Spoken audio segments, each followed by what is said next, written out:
Some of the wiser English people among us assert that so far from being blamed by their government for the siege and loss of life accompanying it, their minister will be praised for bringing us safely through it, and receive a higher decoration if not a baronetcy, just as he was rewarded before for failing to keep his government informed of the Russians being the real owners of the Fuhor Railroad, receiving at that time some alphabetical additions to his signature. John Brown is much improved by being called Sir John Brown, P.I.G., which may mean perfectly independent gentleman. Posterity, however, will read of this siege with amazement, and wonder how so many blind and deaf men came to be appointed to the same post at one time. Truly a remarkable coincidence. Chapter 7 Work during siege done by Russians. Work by Americans. Yuan Chang beheaded August 9th. Because he favored making peace with foreigners, the Russian legation is situated on the north side of Legation Street, directly opposite the United States legation, 150 yards west of the moat that runs northward from the city wall to the wall of the Forbidden City, between the British legation and the Su Wang Fu. Consequently, the Russian legation is directly south of the British legation, and separated from it only by a small street containing shops of the humbler sort. Immediately upon a state of siege being declared, the foreign guards took possession of the street, drove out the inhabitants, barricaded both ends of the highway, and so made it possible to go with safety directly from the position held by the American Marines on the city wall, through the American legation across Legation Street, also barricaded, through the Russian legation and on into the British legation. One continuous foreign occupation. This was a necessity for our protection, and to secure for the American and Russian Marines a safe retreat into the British legation in the event of their own locations being no longer tenable. At the beginning of the siege, the following persons resided in the Russian legation: His Eminence M. de Geers, Envoy Extraordinary and Minister Plenipotentiary, his wife, daughter and son, and Miss Edith Miller, a governess in his family; B. N. Krupinski, First Secretary; B. N. Evriano, Second Secretary; S. Popov, Interpreter; Madame Popov and 5 daughters; N. F. Kolsov, Second Interpreter; Belchenko and H. P. Wolf, Student Interpreters; V.V. Korsakov, M.D., Surgeon, wife and daughter; Ansty Gomloif, Postmaster; Apollionov, Clerk in Post Office; the Arty Rev. Father Archimandrite Innocent Figurovsky; the Reverend Father Abraham, Deacon Basile; Messrs. Osipov and Piskomov, ecclesiastical students. This comprised the legation personnel. There was also the staff of the Russo-Chinese Bank, consisting of the following persons: D. Pokotilov, company manager for China and Japan, and his wife; D. M. Poznev, his wife and child; R. T. Barbier, wife and child; MLLEC. Titov, E. Wilfart, cashier; F. Vavier, bookkeeper; Messrs. Brackman, Murney, Alexandrov, Wasiliev, Bronze and Keller, and Mr. A. W. Borodavkin, professor of Russian in the Imperial University.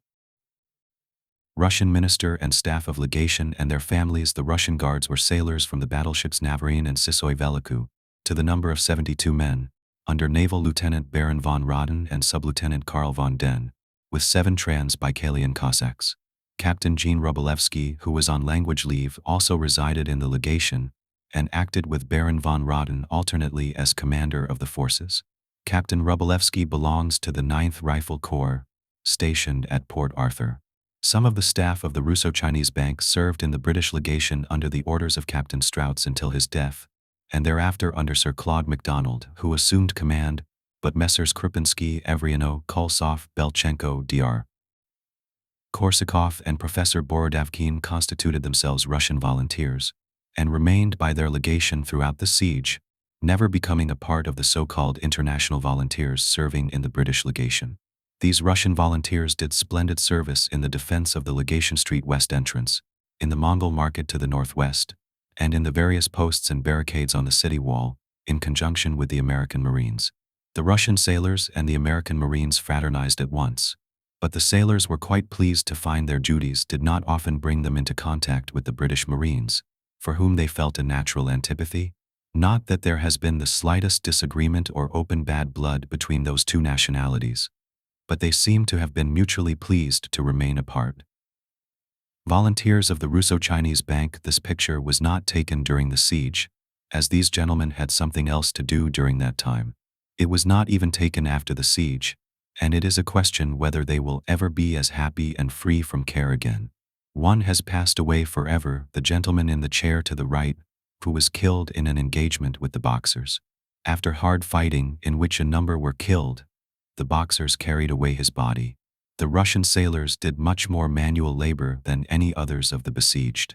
The Americans, English, French, Italians, etc., were quite satisfied to have all their barricades built for them by the Chinese Christians, working under their missionary teachers or a foreign interpreter. But the Russian sailors pitched in and built as well as manned all their own barricades. Their commander, Baron von Roden, stated that upon his arrival his men were mostly green farmers, recently enlisted as sailors, and very few of them had had any military experience or even knew the proper handling of a rifle.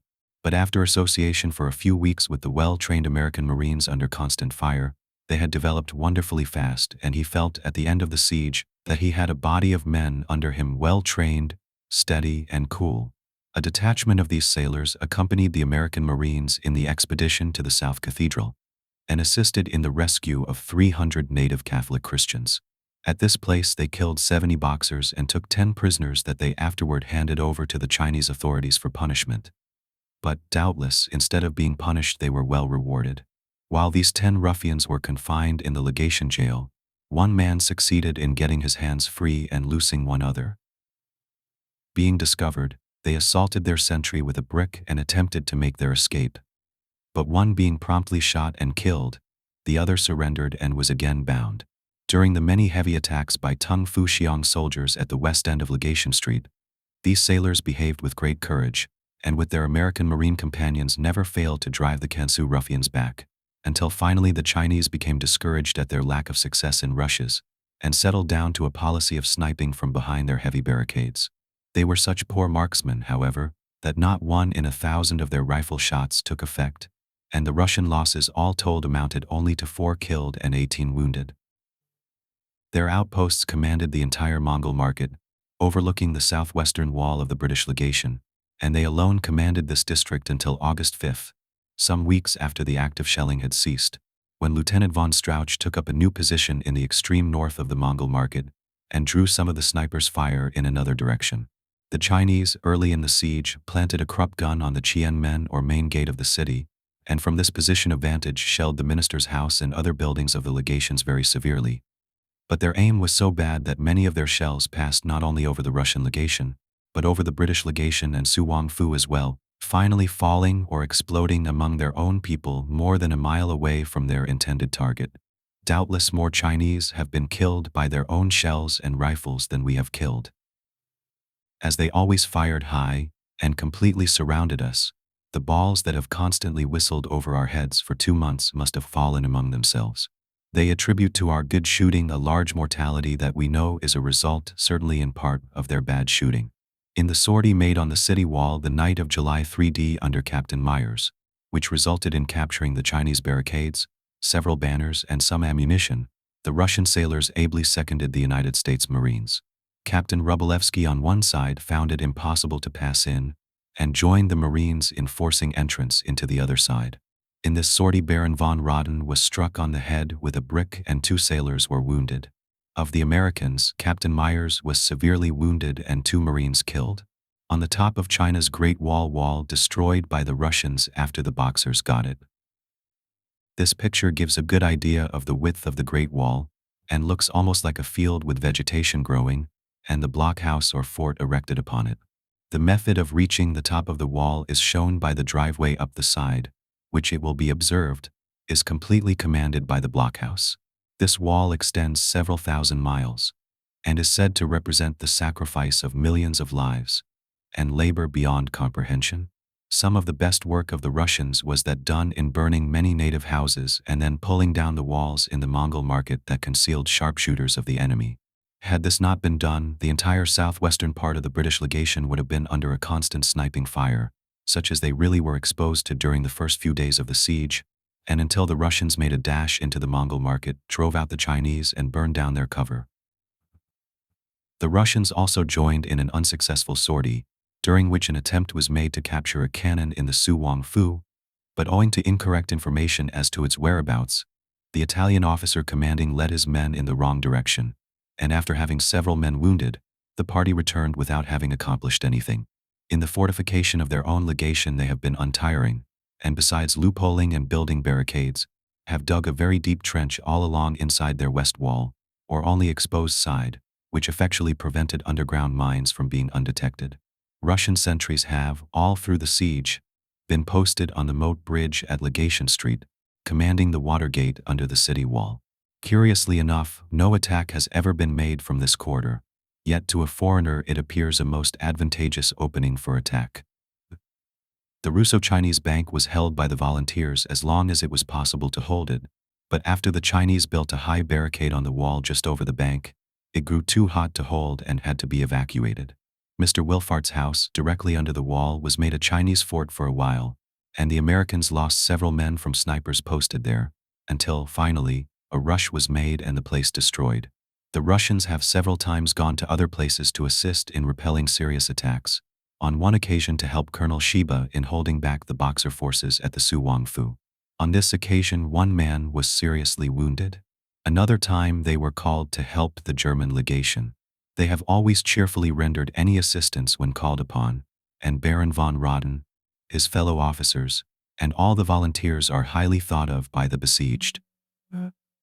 Few people are aware that when all the troops had left their outposts and retired into the British legation, owing to a mistaken order, for Russian sailors still remained alone at a barricade commanding the Mongol market, and by keeping the Chinese soldiers from being aware of the general retreat into the legation, made it possible for the guards to return to the American, French, and German legations and the wall, which otherwise could only have been done at a frightful cost of lives. The United States legation, usually spoken of as the American legation, is pleasantly situated on the south side of Legation Street. It is, however, a very small compound. There is only one building in it of foreign style of architecture, utilized as a business office. The second secretary had his residence in the upper portion of this building. United States Legation Dr. Coltman's rooms were at the left, Minister Conger's to the right. The yard or compound is paved with openings for the trees and vegetation. The most attractive part of the house, as is the case with nearly all Chinese houses, is that which looks upon the compound instead of the street. At the commencement of the siege the following persons were residing in the compound: His Eminency H. Conger, Minister, his wife, daughter, niece, governess, and 2 lady guests from Chicago, Mrs. and Miss Woodward. Mr. H. G. Squires, First Secretary, his wife and 4 sons. Mr. W. E. Bainbridge, Second Secretary, and his wife. Mr. F. D. Cheshire, Interpreter. These comprised the legation staff.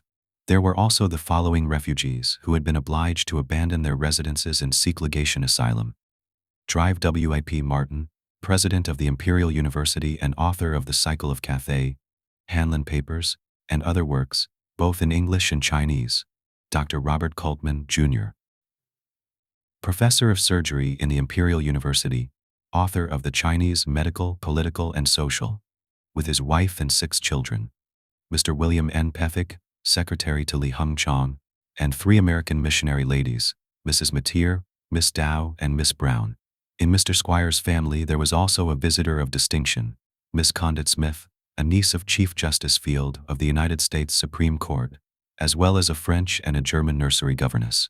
Inside one of the United States legation rooms, the Marine Guard of 50 men was under the command of Captains Myers and Hall, who, with Surgeon Lippett, constituted the officers of the detachment.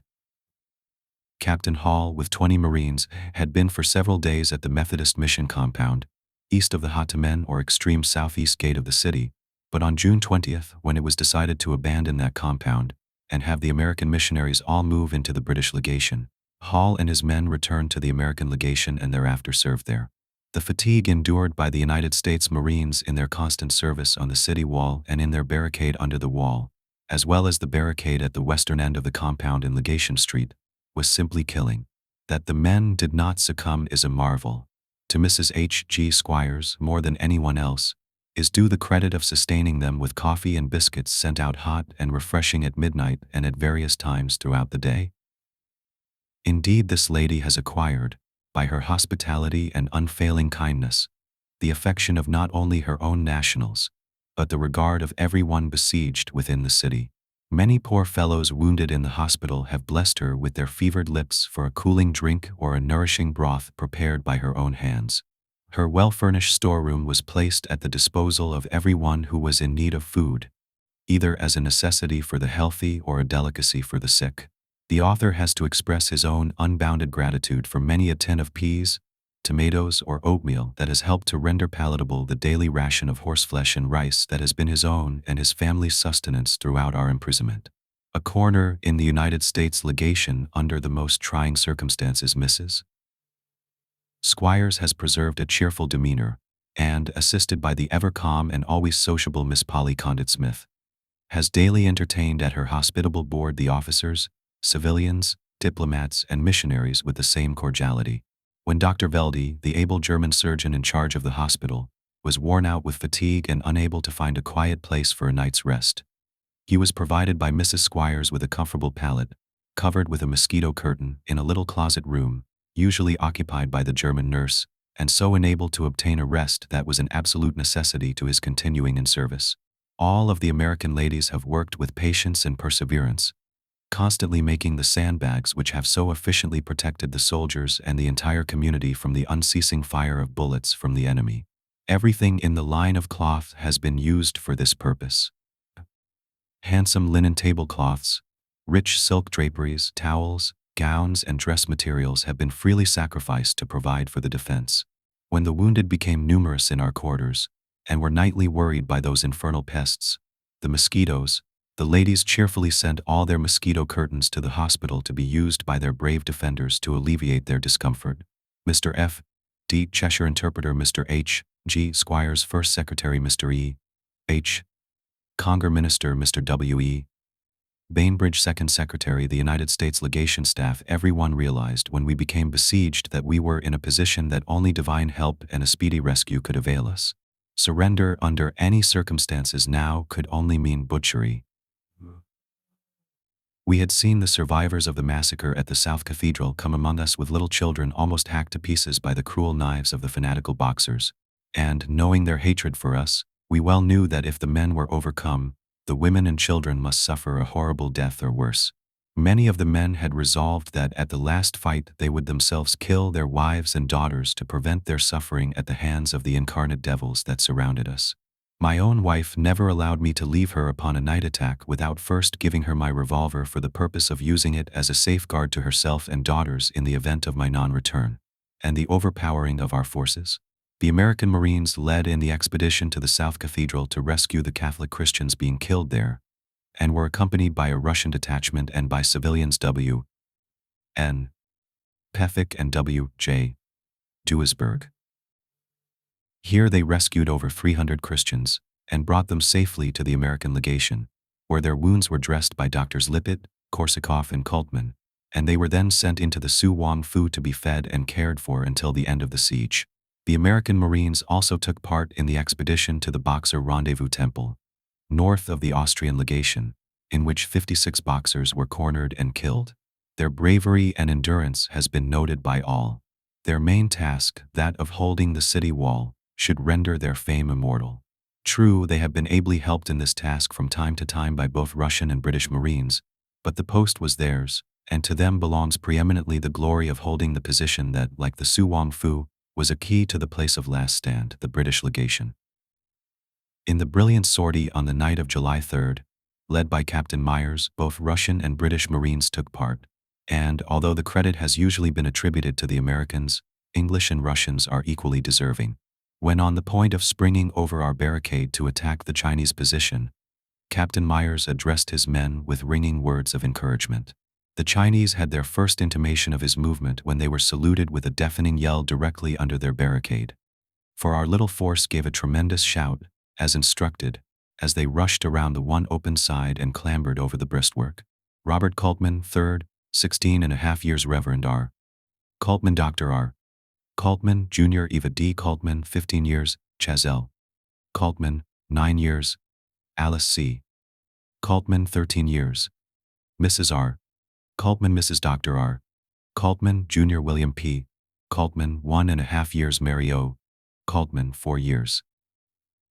Family of the author. All of the persons in this group, with the exception of the author's father standing in the center, and his mother at the left, suffered in the siege. Many of the Chinese fled, but the remainder poured a hot fire into the ranks of the invaders, Privates Turner and Thomas of the Americans being instantly killed by bullets, as reported, and Captain Myers severely wounded by a spear. Corporal Gregory of the British Marines was also shot, and 2 Russian soldiers were wounded by bullets.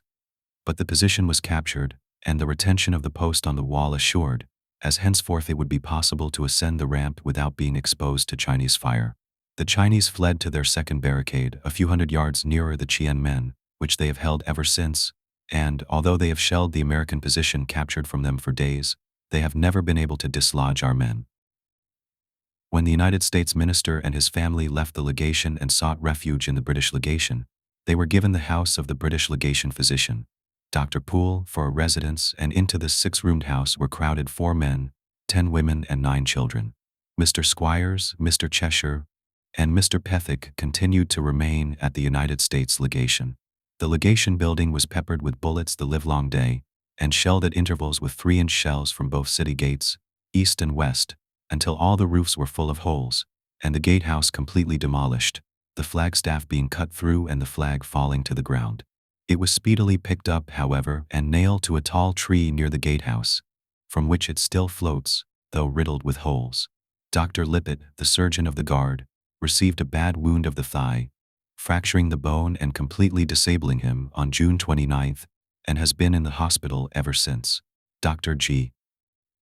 D. Lowry, a medical missionary of the Methodist Mission, immediately took his place. Sergeant Fanning, Corporal King, and Privates Kennedy, Tutcher, and Fisher have been killed in the barricades, and Privates Silva, Schroeder, Mueller, and Hall were wounded early in the siege. The Americans killed were all buried in the Russian legation compound just across Legation Street. There were no American civilians serving as volunteers with the American Guard, but Dr. Coltman, his son, Robert Coltman, 3D, and Mr. W.E. Bainbridge served guard duty in the British legation among the international volunteers. Mr. H.G. Squires, who was elected by Sir Claude MacDonald as his chief of staff and second in command after the death of Captain Strauss, has been indefatigable in his service, not only at the American legation, but in general oversight of the situation at all points. That the United States government will recognize his unusual ability by a promotion in the diplomatic service, for which he is so well fitted, and to which he has devoted his talents, is sincerely hoped. He it was who conceived the plan of occupying the city wall and insisted on its being regained when abandoned. This, as a key to the whole position, was recognized in its full importance by Mr. Squires. He, too, with Captain Rubalevsky, forced a way down the wall to the Tiananmen, and let in the first Sikhs that came through the gate. Chapter 8 Work done by staff of Imperial Maritime, Customs, and British Legation staff. Typical Chinese lion as represented by them. One of a pair guarding a temple entrance. At the same time that the Tsang Liamen sent dispatches to each of the foreign ministers requesting them to leave Peking within 24 hours, they sent a communication to Sir Robert Hart, Bart, Inspector General of Customs, notifying him of their communication to the ministers. One would have supposed that the customs staff, being employed by the government to collect their own revenues, would have either been given a place of safety and separated from the foreigners who were to be attacked and exterminated, or their safe escort out of the country guaranteed. This should also have applied to the staff of the Imperial University, but beyond a simple notification to Sir Robert Hart, no further account was taken of them, and they were left to seek either the protection of their respective legations, or remain together in the offices of the Inspector General, where all had gathered upon the entrance of the Boxers into Peking, and attempt to defend their lives and those of their families as best they might. As the Austrians had been driven out of their legation before any of the others had yielded, and as their compound overlooked and commanded the Inspector General compound, however, that place had become untenable by June 20th, and Sir Robert Hart reluctantly retired with all his staff and their families to a building allotted to them in the British legation. This building is situated just within the main gate of the legation, north of and adjoining the gatehouse, and consists of 3 fair-sized and 3 small rooms, with an outhouse kitchen. Into this narrow accommodation the following staff were obliged to crowd themselves: Sir Robert Hart, Inspector General; Mr. Robert E. Breddon, Deputy Inspector General; his wife and daughter, Miss Juliet Breddon; Mr. A. T. Peary, Commissioner, his wife, governess, and 4 children. Mr. J. R. Brazier, his wife and 2 children. Mr. C. H. Brewitt Taylor and wife. Mr. C. H. Oliver, sister and 2 children. Mr. S. M. Russell and wife and Mr. C. B. Mir and wife, besieged the following single gentlemen, Miss P. Rotenfeld, J.H. McCoon, J.W. Richardson, E. Wagner, E. von Stroche, N. Konovalov, Bill Simpson, H.P. Destelon, H. Bismarck, U.F. Wintour, J.H. Smith, J.W.H. Ferguson, L. Sandercock, A.G. Bottel, L. de Lucas, C. Loru, R.B. de Courcy, C. Monsieur Dier, W.S. Dupré, E. Ancamacao, J. de Pina, P.J. Oreglia, and S. Sugy, as it was simply impossible for all these people to sleep within such narrow quarters. Messrs. Brazier and Brewitt Taylor and their families secured rooms with some friends at other houses. The remainder all messed together excepting Mr. Breden's family, in which were included Messrs. B. L. Simpson and C. L. Lauro. The single men slept in blankets on the narrow brick veranda when not on duty at one of the many posts, with the exception of Sir Robert Hart, whose advanced age prevented his doing military duty, and Mr. R. E. Breden and Mr. C. H. Oliver. All the others regularly enrolled themselves as a volunteer corps known as the Customs Volunteers, and did most excellent, arduous, and effective work. Mr. E. von Strauch, having served as first lieutenant in the German army for some years, was given command, and Mr. McCoon was made second officer. After McCoon was wounded, and until again able to go on duty, Mr. B. L. Simpson acted as second officer. Sir Robert Hart and members of the customs staff and their families with 1 or 2 others, who lived together in the house immediately behind the group during the siege. Adjoining the British legation on the north lies the Hanlin Yuan, a large yard full of many buildings, containing one of the most famous libraries extant, the Hanlin Library. By the Chinese, this library has always been regarded as one of their most valuable possessions. Here were stored thousands of volumes of Chinese history, essays, and records of the various government boards that had collected for centuries. North of this Hanlin Yuan, separated only by a wide street known as the Chan and Chi, is the Wall of the Forbidden City. Customs volunteers who, throughout the siege, fought in defense of the legations. This little band did excellent service. Brave, cool, and deliberate, they made themselves felt wherever their services were called for. The Boxers and Imperial troops early took possession of the northern end of this compound, and in their efforts to dislodge us from the British legation, ruthlessly set fire to their sacred library and destroyed the priceless collections of ages. A large part of the defense of the southern half of the Hanlin Yuan has been performed by the customs volunteers, and there has been no more trying military service in the siege than at that place. We early took possession of the southern end, and built a barricade of bricks and sandbags running completely across the compound. Our barricade and the Chinese barricades are so close that often the Chinese have thrown half bricks over at us, as their rifle bullets cannot penetrate the barricade. Several of our men have been injured by stones and bricks in this way. In addition to the members of the customs staff given above as enrolled members of the customs volunteers, there have been attached to the corps for duty at various times Messrs. Barbier, Flick, and Hagerman. Messrs. E. Wagner and H.P. Destilon were soon called to serve at the French legation, as the fighting had been very hot there, and men were needed to take the places of those who had fallen.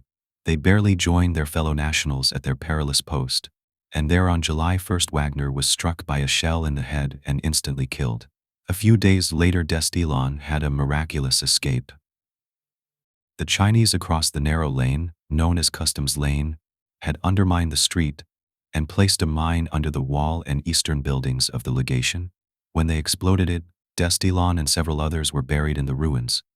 But a second explosion almost immediately blew several of them out again, among them Destilon and von Rosthorn, the Austrian charge d'affaires, who was on duty in the French legation after the surrender of his own legation to the Chinese troops.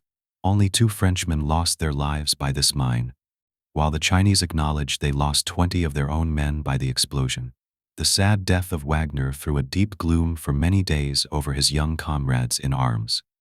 He was so intelligent, bright, and cheerful, always willing to undertake any service, and always in the front, that he has been sorely missed. Mr. H. Bismarck was obliged by the necessities of the German legation to join his nationals there, as was also Mr. Dear.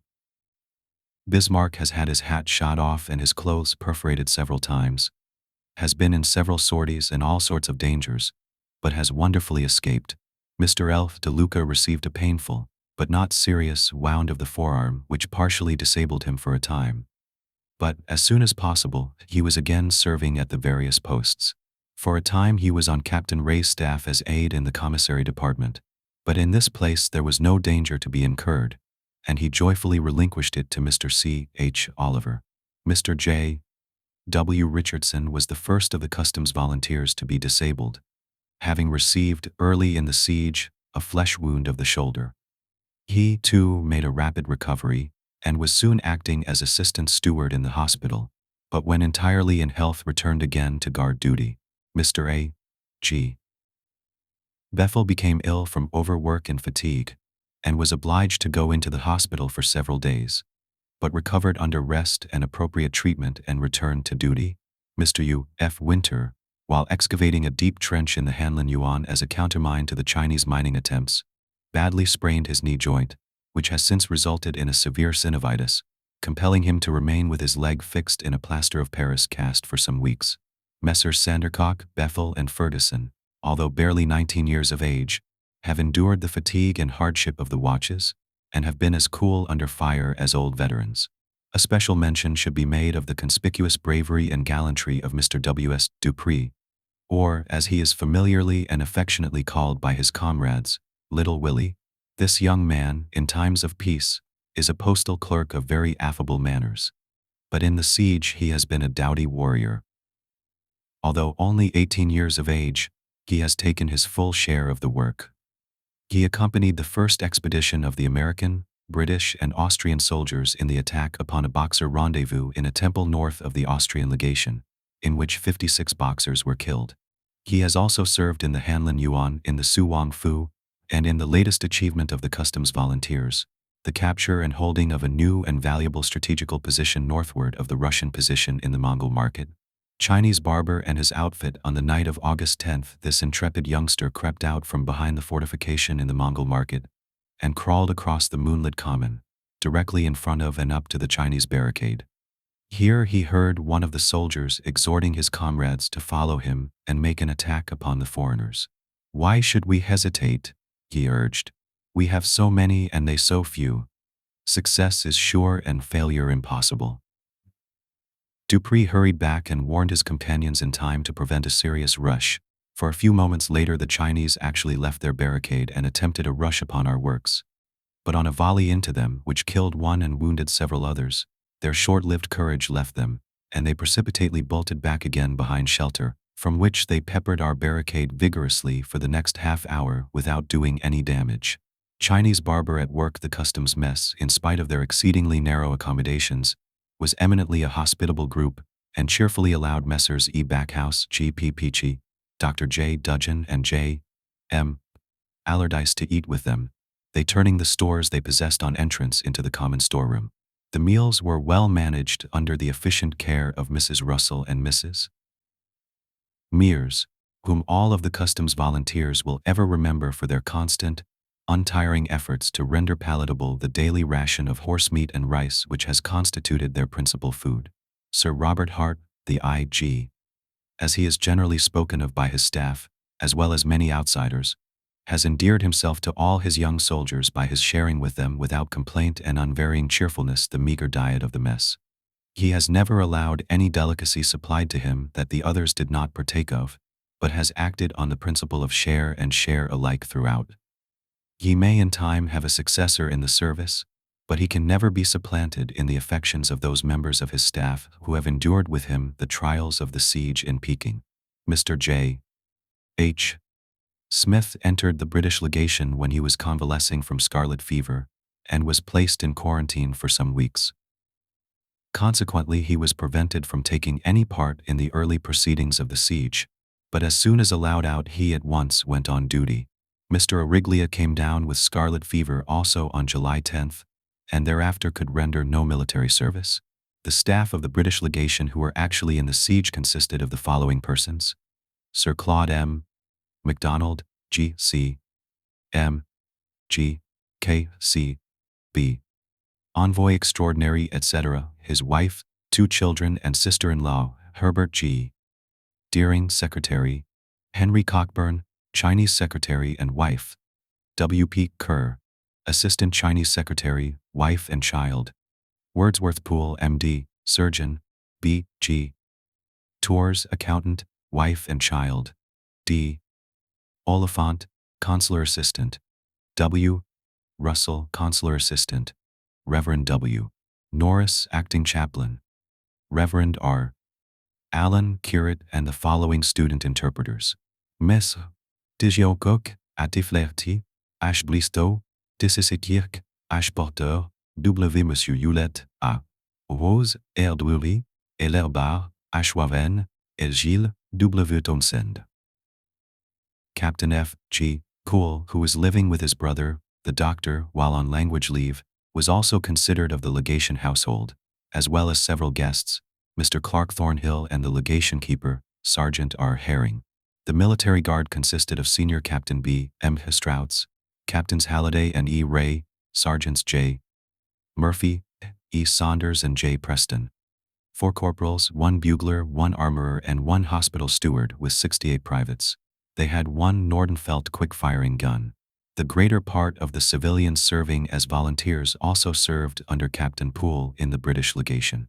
When the siege commenced, the western side at the south end of the compound, which adjoined a lot of Chinese buildings, was a most vulnerable point, which the natives readily discovered, and a number of vigorous attempts to set fire to the legation were made by firing these buildings, so that a fire brigade was organized under B.G. Tours and Tweed of the volunteers to fight this dangerous form of attack. During one of these fires in the first few days of the siege, Captain Halliday led a brilliant rush through a hole knocked in the wall and drove off the attacking party, killing over 20 of them.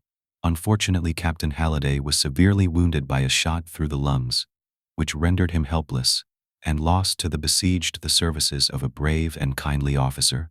The British Marines took part in the expedition to the Boxer Rendezvous and the taking of the city wall, where Sergeant Murphy distinguished himself as the leader after the fall of Captain Myers.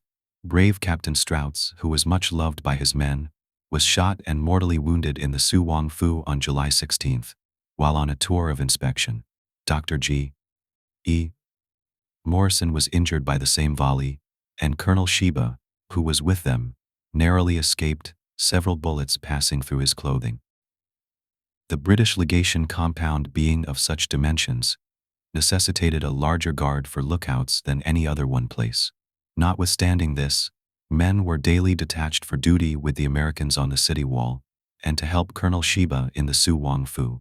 A barricade was built across the moat connecting the legation with the Fu, and thus the men could cross without being seen from the North Bridge just under the forbidden city walls, where a strong force of the enemy was posted.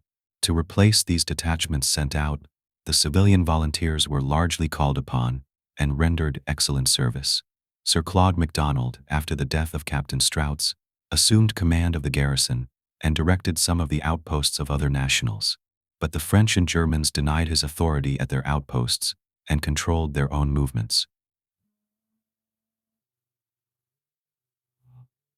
Captain Poole was in charge of the international volunteers within the British legation and had command of the North Stables, North Wall, Hanlin Yuan, and students' quarters. He led one expedition into the carriage park, a large tract of land which came close to the legation on the northwest side of our enclosure. Ground plan of the foreign legations in Peking. This will serve to locate the various buildings pictured elsewhere. As will be seen from the accompanying diagram of the British legation, the eastern side and the southern side required no watches kept so long as the Japanese retained possession of the Su Wang Fu and the Russians and Americans held the wall and legation street.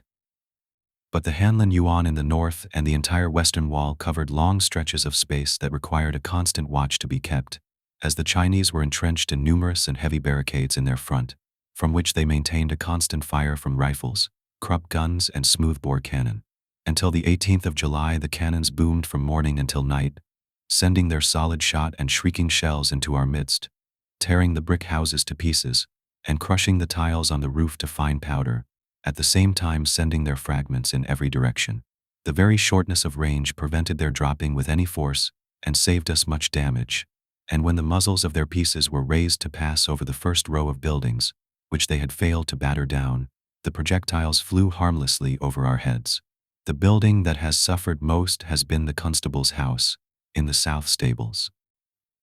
This place has borne the brunt of most of the attacks made upon the British legation and is literally converted into a sieve. Under the direction of Mr. F. D.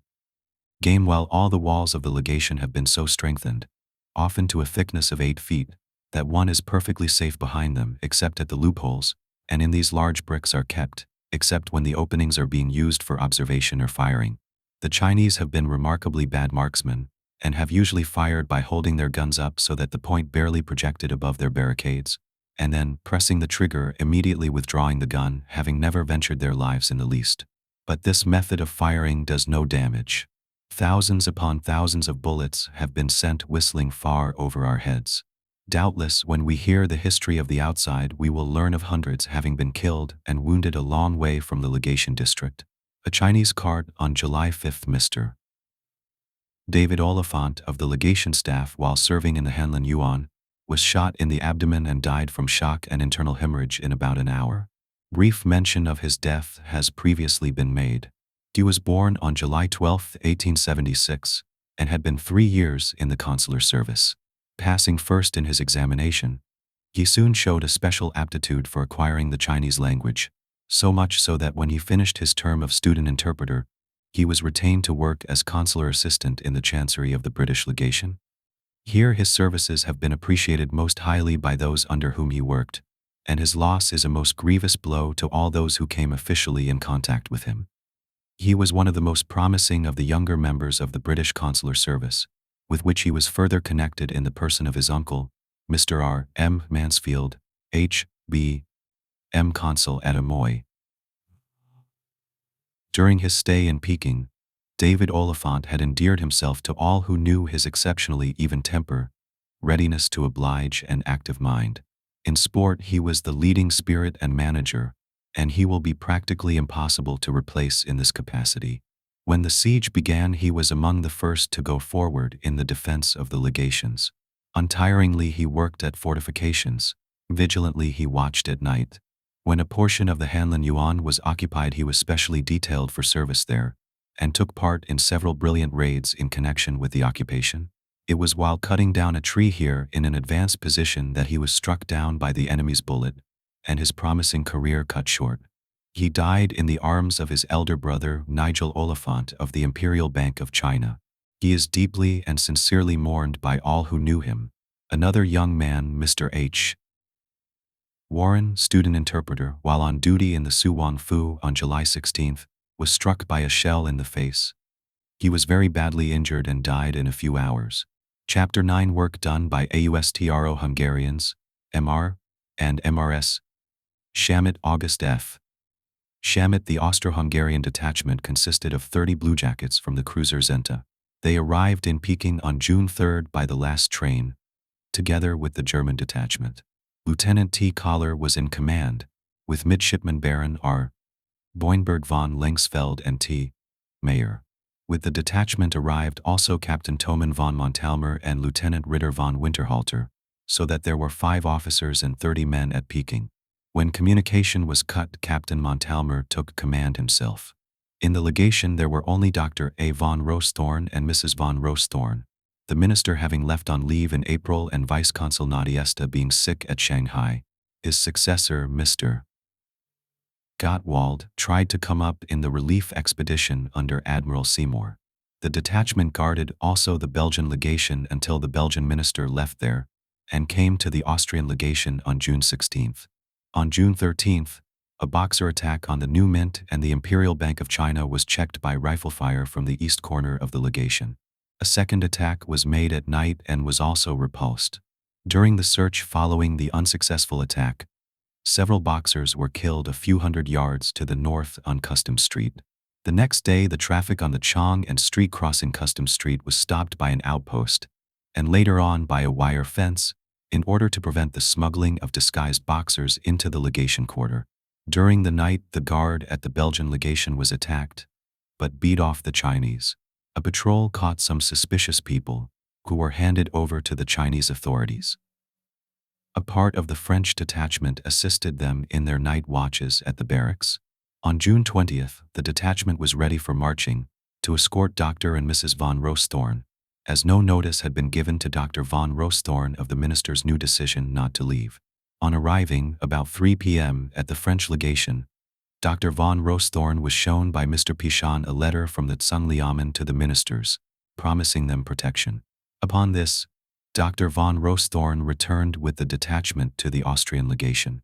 While all the posts were being reoccupied, and the bluejackets began to re-erect the fortifications, which had been pulled down before leaving to prevent the Chinese from using them, Tung Fu Xiang soldiers, who were well hidden in the neighboring houses, opened a fierce firing from two sides at about 3:30 p.m. The Austrian legation being entirely exposed, and untenable against any serious attack, it had been understood that the charge d'affaires and the detachment were to retreat to the French legation. This was done under a galling fire, but there was only one man wounded. The Austrians immediately hastened to a position in the barrier erected by the French some 100 yards south of the customs compound. From that day they defended with the French legation. The Austrian legation, after having been looted, was burned by the Chinese on June 21st. On June 22nd, the fire extended to the houses on both sides of the barricade, and the latter had to be left. Another one was built near the corner of Customs and Legation Streets commanding Customs Street. On June 22nd, owing to a false alarm, the Italian, French, and German legations were left, but were almost immediately re-inhabited, with the exception of the Italian legation, which was already burning, as was also their wall of defense commanding the east end of Legation Street. From that date, Captain von Montelman directed the fighting of both the French and the German legations, Sir Claude MacDonald having at that time been elected by the ministers as their commander-in-chief. The attacks on the French legation were, from the beginning, extremely vehement, as the Chinese fully recognized the high importance of its position. Had it been lost, the German legation, the Hotel de Peking, and the Su Wang Fu would have been no longer tenable. The Austrians shared in all the various services which the garrison of the French legation had to perform. A strong barricade was built to command East Legation Street, and a sort of blockhouse was erected at the main gate. Together with the French and Germans, several successful dashes were made in the neighborhood, killing and wounding a number of Chinese each time. On June 24th, a detachment under Midshipman William Boinberg took part with the Germans in storming the city wall, which enabled the Americans to reoccupy their former position on the top. The Austrians constantly reinforced the Germans on the wall front to the east, and after the 26th of June constantly had 5 men assisting Colonel Shiba at the Su Wang Fu. Their machine gun did excellent service as long as the position behind the barricades could be maintained, and after this was given up it was sent from time to time to Russian, German, and English legations as needed. When the French legation was under the hottest fires from north, east, and south, only the western side being protected by the other legations, the French took the northern and the Austrians the southern line of defense, and were each under constant rifle shot at only 25 yards range. This they endured for weeks. On June 29th, the Chinese succeeded in making a break in the eastern wall on Customs Street, and set fire to the French legation stables. But they had not sufficient courage to follow up the advantage gained with a rush. But this necessitated relinquishing the barrier in the southern end of Customs Street and easternmost line of cover in Legation Street, the garrisons being under rear and flank fire. The Chinese were gaining daily, or rather nightly, in making the breaches in the eastern wall larger and more numerous, until they had nearly razed the entire structure. Yet they gained no great advantage, owing to the breaches being so well covered from the windows of buildings and temporary defenses in the western part of the compound. The fatigue endured by our people was most extraordinary. From July 1st daily shelling was endured, which riddled the roofs and walls of every building in the compound, until the principal building and main gateway, an imposing structure, were utterly demolished and became a pile of ruins. On the 8th of July the Chinese brought into position at about 80 yards distance a 3-inch Krupp gun, from which they commenced to pour in a destructive fire on the eastern wall. Captain von Thornberg with Captain Labrousse and Lieutenants Darcy and Collar, all anxious to locate this gun exactly, left their main barricade and proceeded to a spot behind a low loopholed wall in their front, but had scarcely arrived when a shell burst in their midst, a fragment of which pierced von Thornburg through the heart, causing him to fall dead into the arms of his friends.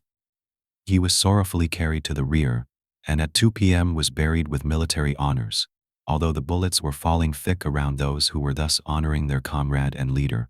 The tears of sympathy on this occasion evidenced the sorrow of the men, and the general esteem in which the fallen had been held. After the death of Captain von Thornburg, the command of the Austrians devolved upon Lieutenant von Winterhalter. On July 13th, at 6:45 p.m., the Chinese made a furious attack, commencing with rifle fire and shouts of "Kill! Kill!" This was intended to draw all the defenders into their positions, and nearly succeeded, for after a few moments the rifle fire suddenly ceased and 2 mines exploded with a great report, blowing up Mr. Maurice's house, where Dr. von Rosthorn, Lieutenant Darcy and Mr. Destilon with 4 French sailors were stationed. 2 of the sailors were never recovered, but all the others were able to extricate themselves from the ruins with but slight injuries. Earth, stones and dust were thrown high into the air, clouds of heavy, sulphurous smoke rose from the hole in the ground, poisoning the dust-laden air, and at the same moment, to add to the horror of the situation, 2 3-inch guns opened up on the main gatehouse, sending in their contingent of iron hail from a distance of only 80 yards. This explosion compelled both the Austrians and French to retire about 30 yards eastward behind a cover they had already partly erected in preparation for a stubbornly contested retreat. But upon the shell fire ceasing, the combined forces made a rush later on, drove the Chinese out of the main gateway and reoccupied it. Never in history has there been a more stubbornly contested few acres than those occupied by the Austrians and French in the French legation compound. The buildings, however, taking fire, the French were compelled to retire again behind their entrenchment in the western part of the garden, the Austrians retreating to the chapel and earthworks connecting with the Pavillon des Étrangers, a small building with very thin walls. One small house was burned by the Austrians to prevent the Chinese from using it against them. At first this entire new line of defense was very weak, but it was rapidly strengthened by adding bricks and sandbags. Yet even to the end all visitors considered it a very precarious defense. One American Marine remarked, "Our place is bad enough, but this is worse." As the Chinese barricaded themselves in the western part of the legation captured by them, they also made use of the shrubbery and trees to shield their force, and these the Austrians had to clear away under hot fire. Until July 17th, day and night, the enemy in the opposite barriers poured in a steady fire, which the Austrians only returned by an occasional shot, as their ammunition had to be husbanded. The so-called truce did not last very long, for on the 23d the firing was nearly as bad as before, and at night often worse. To cut off any further mines, a trench 60 yards long and 10 feet deep was dug in front of the Pavillon des Étrangers. As was afterwards seen, the Chinese had really attempted 2 further mines, but for some unknown reason had given up before they were completed. On the last night of the siege, the firing in the French legation, as everywhere else, was exceedingly hot, and although 2 shells burst in the chapel, no one was injured. The Austrians lost: killed, 1 officer, 3 bluejackets; wounded, 3 officers, 8 bluejackets. Of the 10,000 rounds of ammunition brought to Peking, 2,000 were used by the men, and 2,000 by the machine gun. The shield of the machine gun shows the marks of having been struck by rifle balls some 50-odd times. No story of the siege in Peking would be complete without mention of the work of August Chamet and his heroic wife. He is a Swiss, and in Peking has charge of the Hotel de Peking for Messrs. Taolu and Company. His wife is a San Francisco girl. When every other woman in Peking left her home and repaired to the British legation, Mrs. Chamet remained by her husband with a rifle in her hand and took her regular hours of watching at the loopholes of the barricade erected across Legation Street, between the Hotel de Peking and the German legation. Mr. Chamet started a bakery in his hotel, and daily had the Chinese bake hundreds of loaves of good brown bread, with which he supplied many hungry mouths at the English, French, and German legations. There is no building left standing in Peking that has as many shell holes in it as the northern 2-story building of this hotel. Anyone visiting the structure immediately after the relief, and before the debris had been at all cleared, would scarcely believe that a brave American woman had lived there for 60 days unharmed. Her hairbreadth escapes were everyday occurrences. When the Belgian party were surrounded in Changchun, before the close siege commenced, Mr. and Mrs. Shamit, with a small party armed with rifles, went out from Peking and rescued them. They were in several sorties to the North Cathedral before the close siege, and in many more after the close siege had begun. Every day they were under fire in crossing the bridge between their hotel and the British legation, as they brought over the bread that was so eagerly looked for. Madame Shamit, the heroine of the siege after some shells had burst in the baking room, and killed one and severely wounded others of the Chinese bakers, Mrs. Shamit, rifle in hand, held the coolies to their work while her husband served with the guards. Mr. Shamit was wounded in the hand by a boxer spear, but never lost 10 minutes' work on that account, going around with his hand tied up, and yet using it whenever occasion required. His bravery was to the point of recklessness, and the wonder is he was not killed. That his country and other nations, especially the French, will substantially recognize his services is surely to be expected. Chapter 10 Edicts issued by the Empress during siege. With a few comments thereon an attendant to a Confucian priest while we were besieged in the legations we were quite unaware of anything going on in the city outside of us until July 18th, after the so-called truce, when we paid a native a large sum to smuggle into the compound copies of the Peking Gazette, the government organ of the dates of June 13th to July 19th, inclusive, the translations of such parts as relate to the Boxers or foreigners that follow show. First, the duplicity of the Empress in apparently trying to suppress the Boxers prior to the declaration of war, June 19th. Second, her open encouragement in edicts from that date until the defeat of her armies at Tientsin under General Sung Ching, Ma Yukuan and Ni Shichang, July 17th. And third, her immediate turning around and attempting to curry favor by denouncing the Boxers in the edicts of July 18th and 19. While trying her best to murder all the foreign ministers, she was having her own ministers abroad inform the countries to whom they were accredited that the foreign ministers were perfectly safe here. The edicts speak for themselves, and are an eloquent appeal to the foreign powers never to allow this most treacherous woman, or any other Manchu for that matter, to occupy the throne of China. June 13th Edict. 2 days since a member of the Japanese legation, the clerk in Chancery, was murdered by desperadoes, her own soldiers in government uniform, outside the Yangting Gate. We were exceedingly grieved to learn of this. The officials of our neighboring nations on duty in Peking should receive our protection in every possible way, particularly in such times as the present, when we are planning to kill them all at once, when every exertion must be used because desperadoes are as thick as bees. We have repeatedly commanded the various local officials to secure the most perfect quiet in their districts. Yet in spite of these orders we have this case of murder of the Japanese chancellor occurring in the very capital of the empire. The civil and military officials have been too remiss in not clearing their districts of bad characters, or arresting the proper persons. So we hereby set a limit of time for the arrest and punishment of such criminals, time not stated. Should the time expire without a successful search for the guilty, then the responsible official will be given a penalty. In other words, if the murderer of the Japanese is not discovered before we drive all the foreigners out, and the plot fails because of this premature murder giving it away, somebody will have to pay for it. Edict number 2. The Boxer desperadoes have recently been causing trouble in the neighborhood of the capital, and finally Peking has become involved. We have a number of times issued edicts in explicit terms ordering the military commanders on duty near the capital to put an end to these disturbances, notwithstanding which, cases of murder and arson are reported, and bad characters are circulating malicious rumors under pretense that they are only revenging themselves on converts.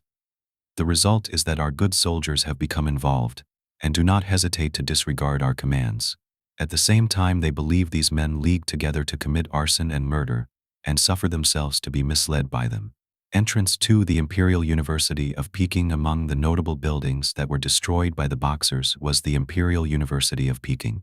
To the noble work performed within its walls can be attributed much of the rapid rise of the Progressive or New China Party, with whom the emperor seemed to be so thoroughly in accord until his power was subordinated to that of the empress. Good citizens most of all desire to stimulate patriotism, And one would like to know when in the history of the world has there ever been a strong nation made so by condoning anarchy among the people? We know, since investigating, that among the ranks of the Boxers there are many bandits and desperados who have vied with one another in disgraceful acts of looting and robbery. Imperial Pavilion, the Hall of Classics in the Forbidden City, Peking, a beautiful building. We have already ordered Khan Yi and others to proceed to the various country districts and acquaint each and all with our virtuous intentions, so that there may be tranquility. Let Boxers who have already entered into league disband and be quiet. It is obvious that the various cases of robbery and murder which have occurred are the work of traitors. We shall believe no man a bad citizen unless caught red-handed in crime. But really bad characters must be rooted out, and from now on no mercy will be shown such. We order General Sun Qing to command General Ma Yukuan to come with all speed to the capital, and make strenuous efforts to arrest all desperados in the region about Peking. It is important that only ringleaders be seized, but the subordinates may be allowed to scatter. It is strictly forbidden that the military make use of this as a means of causing trouble. Our hope is that the land may be cleared of traitors, and the country be at peace. This edict really means that Ma Yukuan was to come to Peking to seize converts, and his soldiers were to avoid any conflict with the Boxers. June 19th. Recently there has grown up much dissension between the people generally and the Christian converts. Rumors of all kinds have been rife, and irresponsible people have seized the opportunity to burn and rob. It is certain that the foreign ministers ought to be protected, which means the rumors were that they were to be murdered with government sanction. Young Liu is ordered to detail his own soldiers and exert his authority in person in East Legation Street and vicinity to secure their protection. He must not be lax. Should the foreign ministers and their families prefer to temporarily retire to Tientsin, he must see they are protected en route. When Baron von Kettler left the legation walls the following day to visit the Tsunyamen, he was murdered by these protection guards. But as the railway is not now in working, and if they go by cart road it would be difficult to secure their safety, they would do better perhaps to abide here in peace as heretofore. We had been under fire for 6 days at intervals until the railroad is repaired, and then act as they see fit. Respect this. June 21st. Edict. From the foundation of this dynasty, foreigners in China have always been kindly treated. A tremendous lie. In Tao Kuang and Xin Feng's time they were granted the privilege of trading, and they then asked permission to propagate their religion, which request was reluctantly granted. At first they were submissive to Chinese control, but for the last 30 years they have taken advantage of China's forbearance to encroach on our territory and trample our people underfoot while demanding our wealth. Every concession made by China only increased their reliance upon force. They constantly oppressed the people, insulted the gods and sages, and so caused the most burning indignation among the populace. Hence came about the burning of the chapels and slaughter of converts by the patriotic militia, the Boxers. The throne was anxious to avoid conflict, and issued edicts ordering the protection of the legations and enjoining pity for the converts. Boxers and converts were declared equally the children of the empire in our decrees, in the hope of obliterating the existing feud between them. Extreme kindness was shown to the foreigners from a distance, but these foreigners knew no gratitude and increased their demands. A dispatch was yesterday received, sent by the French consul, Du Chaillard, calling on us to deliver into their care the Taku forts, otherwise they would take them by force. This threat showed their aggressive spirit. We have in all matters of international intercourse always shown ourselves courteous in the extreme, but they, calling themselves civilized states, have disregarded right and are relying solely upon force. We have reigned now nearly 30 years, treating our subjects as our children, and being honored by them as a deity, and too we have been the constant recipient of the gracious favor of the Empress Dowager. This edict pretends to come from the emperor alone, evidently. Temple of Heaven, where the emperor prayed, one of the most imposing temples of China, perhaps the most important, since it was the emperor's place of worship before he abandoned the capital. Moreover, our ancestors and the gods have answered our prayer, so that there has never been as at present such a universal manifestation of loyalty and patriotism. We have, with tears, announced a war in our ancestral shrine, because we feel it is better to commence a struggle than to seek further means of self-protection, involving as it does eternal disgrace. All our officials, high and low, are of the same mind, and there have assembled without our call several 100,000 patriotic militia boxers, with many who are yet but children, glad to carry a spear in defense of their country. Young ruffians who looted and murdered all the respectable native residents, as well as officials who did not fly from Peking before the boxers entered in any numbers. Taoist Temple of 10,000 Gods in Nanking. The foreigners rely upon crafty schemes, but our trust is in heaven's justice. They depend on violence, we on humanity, such as killing women and children by the hundreds at the South Cathedral, not to speak of the righteousness of our cause. Our provinces are more than 20 in number, our population over 400 million, so it will not be difficult to vindicate our dignity. The decree further requests people with money to subscribe assistance, promising official recognition for it, and also offers large rewards for those who distinguish themselves in action, as well as threats for those who are dilatory or cowardly, urging all to exert themselves continually in the good work, exterminating alike foreigners and converts. June 24th. Decree. Yesterday, shops and residences in Tung Tan Pai Lu Street and Chang'o Street were looted by militia with arms, boxers. This is a serious matter, so we ordered young Lu to depute officers to arrest the offenders. 11 from one division and 23 from another division were arrested and executed on the spot, the public witnessing the executions. We now command the general officers of the various divisions to give strict orders to their subordinates that the braves are to be kept in order. Should these occurrences be repeated, martial law will be declared. If the officers commanding screen the offenders instead of rigorously enforcing the laws, they will be examined, and if found guilty, severely punished. Typical Peking beggars, the military governor of the city is hereby commanded to arrest all desperados creating disturbances and execute them on the spot. Show no mercy. A second decree, same date, says, the Board of Revenue is hereby ordered to give Connie 200 bags of rice as provisions for distribution among the boxers. A third decree. Members of our people comprised in the boxer organization are scattered in all parts of the region around the metropolis and Tientsin, and it is right they should have superintendence over them. We appoint, therefore, Prince Chuang and Assistant Grand Secretary Connie to be in general command, and also order Ng Nian Brigade General of the left wing, and Ceylon, temporarily acting as a brigade commander of the right wing, to act in cooperation with them. We command Wen Yui, Adjutant General of the Manchu Army, to be a brigadier general. All members of the Boxer Society are exerting their utmost energies for the imperial family, so we must not be behind them in harboring hatred and revenge for our enemies. It is our confident hope and desire that the wishes of each and all may be successfully consummated, and to this end it is important that every energy be put forth, nothing lacking. Respect this. June 27th. Edict. An edict appeared yesterday directing, as a stimulus to exertion, discriminating rewards to be given to the various army corps that have distinguished themselves by looting. In the metropolitan district, now that the left wing of the army, under command of Sun Qing, have in sectional divisions marched to the capital, let 100,000 taels be equally divided among the men, and let the men be fully instructed that they are to keep good order in the capital. An edict was also issued commanding the Viceroy of Chile to retake if possible the Taku forts, and to prevent the foreign troops, the Allied armies, from creeping northward. Also another ordering the distribution of 100,000 taels each to the boxers and troops throughout the metropolitan district. June 28th. Edict. A censor of the central city memorializes the throne requesting the distribution of government rice. He observes that the patriotic boxers had recently been slaying and burning the converts, and that the markets are greatly disturbed, so that not only the lower classes have lost their means of livelihood, but some of the middle classes are also suffering want. Rather than allow the ranks of the criminal classes to be swollen, let a distribution of food be made by imperial bounty.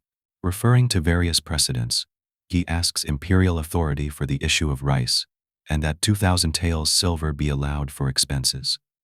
He states that on the night of the 16th of June there was a fire in the neighborhood of the Chien Men, accompanied by pillage and much alarm created. Officials took to flight and shops closed. On the 21st of June, an inn in the native city was robbed, and 9 persons were caught and beheaded on the spot. On the 25th, Sunday, villains pretending to be soldiers surrounded an official's residence in 2nd Street near the Inspector General of Customs, probably Marquis Sang's, and entirely stripped it, shooting wantonly 3 servants. Marquis Sang's daughter and her husband in their wedding finery. The familiar geranium between shows that the Chinese have our flowers. Memorialist and his colleagues will do their best to keep order, but he requests that the throne direct the imperial princes and high officers in command of the Boxers to order arrested any brigands committing robberies, and that the same princes and high officers who command soldiers should see that amongst their corps also there are no false soldiers acting in their true character as bandits, committing acts of pillage. June 28. A censor having complained of acts of brigandage in the capital, we hereby command the princes and ministers in command of the Boxers to instruct their subordinates to arrest all guilty parties and execute them on the spot. July 1. Edict. General preparations are being made for war, owing to telegraphic communication being interrupted. The courier service, which has fallen into disuse, must be revived. Yu Lu, Viceroy of Chile, is directed to send out courier spies in every direction to obtain exact information of the movements of our enemies. On the same date, a second edict says, the members of the Boxer Society began by taking as their motto, loyalty and courage. We consequently expected they would do great service in expelling the oppressors. But Peking and vicinity has witnessed many acts of wanton pillage and murder by bad characters pretending to be Boxers. If no strict distinction is drawn, internal dissension will be added to foreign war, and the state of the country will be unenviable. Tsai Soon, in charge of the Boxers, is hereby ordered to keep the members of his organization in strict subjection to discipline, and to expel pretenders who are in the ranks only to make trouble. Bodies of brigands, of no matter what name, must be dealt with as brigands and have no mercy shown them. July 27. Edict. From the time of the propagation of foreign religions up to the present, there has been much ill feeling between converts and non-converts. This is all the result of faulty administration on the part of the local officials, which has given rise to lasting feuds. The fact remains that converts are still the children of the empire, and among them are undoubtedly some good, worthy people, only they have been led into error by false doctrines, having been misled by the missionaries, and have committed many misdeeds. They still hold to their false beliefs, and an irreconcilable hatred has sprung up between the people and the converts. 2 singing girls of Peking, the throne is now recommending every Boxer to render loyal and patriotic service against the enemies of his country, so that the whole population may be of one mind. We now state that the converts are, equally with Boxers, subjects, and must follow the rules laid down for all or be destroyed. If they will change their tenets and recant, we can see no reason why they should not be allowed to escape the net. The viceroys and governor-generals are therefore enjoined to issue the following proclamation. All converts who recant their former errors and give themselves up to the authorities shall be allowed to reform, and the past shall be ignored. The public must be notified of this, and each case will be settled by the local officials, according to regulations to be promulgated later on. A nice trap to find out all the converts and exterminate them. As hostilities have now commenced between China and the foreign nations, the missionaries must be driven away at once, so that they may give no trouble. But it is necessary that they be granted protection en route. The provincial authorities must attend to all such within their jurisdiction. Let this be done speedily and with no carelessness. July 8. Edict. The posts about Tientsin are of extreme importance, and troops are being massed there for their defense. The 72 fire companies, aggregating over 10,000 men, all animated by a spirit of patriotism, would, if united to the Boxers, greatly swell the strength of our opposition and surely turn the edge of the enemy. Respect this. July. Edict. We appoint Li Hung-chang Viceroy of Chile and Superintendent of Northern Trade. The G.O.M.S. Old Post. As the guarding of Tientsin is now of utmost importance, we direct that until Li Hung-chang's arrival Yu Lu, in concert with Prince Qing, consult as to the best measures to be taken. Pending the change of officials, there must be no slackening of responsibility. The Edict of July 12 relates the conduct of General Ni Shichang, commanding the foreign drill troops from Lutai, and censures him, but states he died bravely at the head of his soldiers on July 11th. On July 15th, Tung Fang, acting governor of Shanxi, in a memorial, quotes the following decree transmitted to him by the Privy Council on June 20th. Passenger wheelbarrow. This picture shows the common method of transportation in vogue in the Chinese cities of today. But with the opening of China to Western influences, the modern electric car will doubtless supersede this conveyance, and, like many other picturesque but antiquated features of the country, it will be relegated to the past. A quarrel has broken out between China and foreign nations, and it is difficult to see how matters can be arranged. The viceroys and governors have all been the recipients of imperial favor, and it is now their manifest duty to use every effort to make return, and to lay before us the detail according to the respective circumstances of their several provinces, schemes for the selection of generals, drilling of soldiers, and plans for properly paying them. They must also suggest plans for safeguarding the borders of the country from the aggression of foreigners, as well as see that reinforcements be sent to the aid of the capital in order that no harm befall the dynasty. It is very plain that the situation hinges on the zealous united cooperation of the viceroys and governors that the situation be saved. It is our earnest expectation that full assistance will be given, as is needed in a crisis of this importance. This decree must be published everywhere with the speed its nature demands. July 18th. Edict. Commencing now to hedge and to negotiate with the foreign ministers still penned up in the British legation. This is after the defeat of the imperial armies at Tientsin. The reason for the fighting between China and foreign nations sprung from a disagreement between the people and the Christian converts. That is, the Christian converts objected to being murdered and pillaged wholesale by their heathen neighbors. We could but enter upon war when the Taku forts were taken. Nevertheless, the government is not willing lightly to break off the friendly relations which have existed. We have repeatedly issued orders to protect the ministers of the various countries, and have also ordered the protection of missionaries in the various provinces. Native wheelbarrow, Tientsin. The fighting has not yet been very extensive, and there are still many merchants of the various countries within our domains. All alike should be protected. It is hereby ordered that the generals and governors shall find out wherever there still exist merchants or missionaries, and still protect them according to the provisions of the treaties without the least carelessness. For nearly a month after this, the Empress kept ministers, missionaries, and merchants under the almost constant fire of her troops within 2 miles of her residence, where she could not but hear every gun fired at them. Last month, the chancellor of the Japanese legation was killed. This was most unexpected. Before the case was settled, the German minister was killed. Suddenly meeting this affair caused us great grief. We ought rigorously to seek the murderers and punish them. Excepting the fighting at Tientsin, the prefect of Shun Tianfu, with the governor-general of this province, must command the officers under them to examine what foreigners have been causelessly killed, and what property destroyed, and report the same, that all may be settled together. The vagabonds who have been burning houses, robbing, and killing these many days have produced a terrible state of chaos. We order that the viceroy and military officials clearly ascertain the circumstances and unite in reducing confusion to order. Promulgate this decree in such manner that all may know. Group of natives, Suchan Gardens, July 19th. Extract from a memorial by Cham Shun.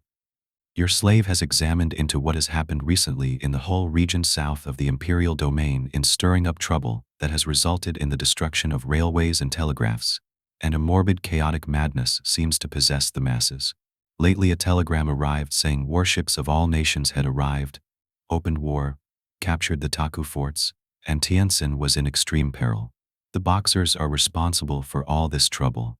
The whole world has witnessed our sorrowful condition, troubles alike within and without. The hundreds of millions of taels of silver gathered from 3 provinces to erect the railroads have been wiped out completely in the destruction of the road by the Boxers in the twinkling of an eye. Who is responsible for the Boxers? Answer: the Empress Dowager and Prince Tuan, both befooled by General Tung Fuxiang. July 28th. Young Lu is granted the privilege of riding in a sedan chair with 2 bearers within the walls of the imperial palace and inside of the Wan Gate. Chapter 11. Now what? one of the many famous temple gates with which China abounds. And now what? Peking has been relieved. The city is full of soldiers of the Allied armies.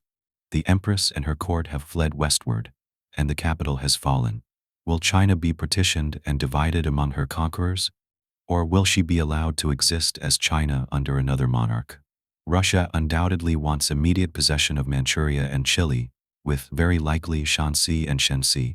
Japan is quite amenable to further additions to her own territory, and England, although disclaiming any covetous feeling, is believed by a great many of her friends, and all of her enemies, to desire control of the Yangtze Valley.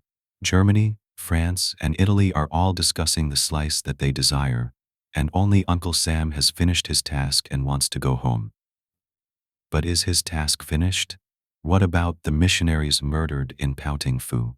Since being relieved, we have heard of the murder with shocking mutilation at Pouting Fu of Mr. and Mrs. Simcox and their 3 children, of Dr. George Yardley Taylor, of Dr. and Mrs. Hodge, of Mr. Bagnall and his family, of Mr. Pitkin, Miss Morrell, and Miss Gould. Is Pouting Fu to be allowed to remain on the face of the earth? And what about Yu Xin, governor now of Shanxi, who had all the foreigners in his province brought into his yamen and murdered before his eyes? Is he to live? No, never. If there exists in America today one individual who counsels the return of the troops until the atoning blood of all the leaders and instigators of this awful crime has been poured out, may he be cursed forever. The work is not yet complete. The Empress Dowager, Prince Tuan, Prince Chuang Yu Xin, Tung Fuxiang, Chung Chi, Chung Li, Su Tung, Kong Yi Chi Su, Duke Lan, and Na Tung must each and all be brought to the block, with as many of their followers as possible, before the blood of innocent American women and children will cease to cry from the ground for vengeance on their savage, bloody murderers. Then and only then let America claim indemnity for the property of her citizens that has been destroyed, and retire from the carcass that the other nations will undoubtedly fight over. If China is to be partitioned, it may injure our trade or it may increase it, but it is not worth our fighting for, when we shall be sure to obtain a great deal of it under any circumstances. It may be best that our troops should remain here during the discussion of the question, but they should not be used in any event. It is easier to say what should not be done than what should. A few should nots like the following will indicate perhaps what might be done. 1. Boxer leaders should not be pardoned. 2. Indemnities should not remain unpaid for years. 3. Manchu banner pensions should not continue. 4. Manchu sovereignty should not remain. 5. Manchu governors should not continue in or hold office. 6.